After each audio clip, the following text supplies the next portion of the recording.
Hi friends welcome back to new Poma food and blog. आज हूँ पखाल दिवस।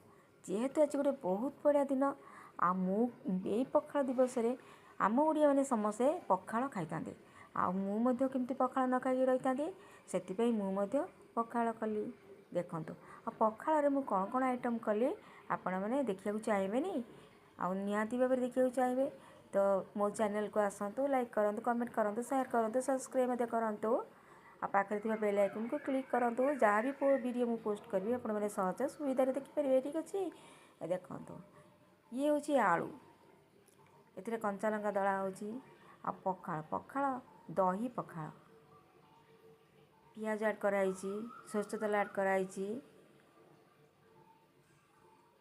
मु बेसी किसी आइटम करें सांग मैंने आम घर को गेस्ट आसते। ये हूँ काकुड़ी सलाड ए गाजर ऐड कराई काकुड़ी ऐड कराई पियाज ऐड कराई दही ऐड करागला ये हूँ आमर पखाल आ कंचा लंका ऐड कराई दही देखो एत बढ़िया लगे जमीगला आम पखाल दिवस देखो गेस्ट मान तो मुझे गरम भात रांधि किंतु अल्प किसी आइटम मोपाई कले।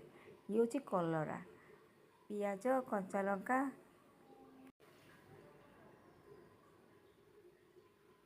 ये हूँ देखु आम समस्ते बसिकी खाइलु पखाल दिवस रे पखाल भात आपण मानक जदि मो देखो ये पोटल भजा आइटम भी आसीगला टमाटर भी ऐड कराइला बहुत भल टेस्टी लगुला।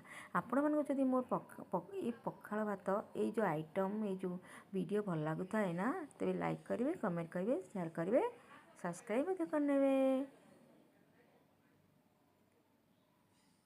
ठीक अच्छे तेरे रही टाटा।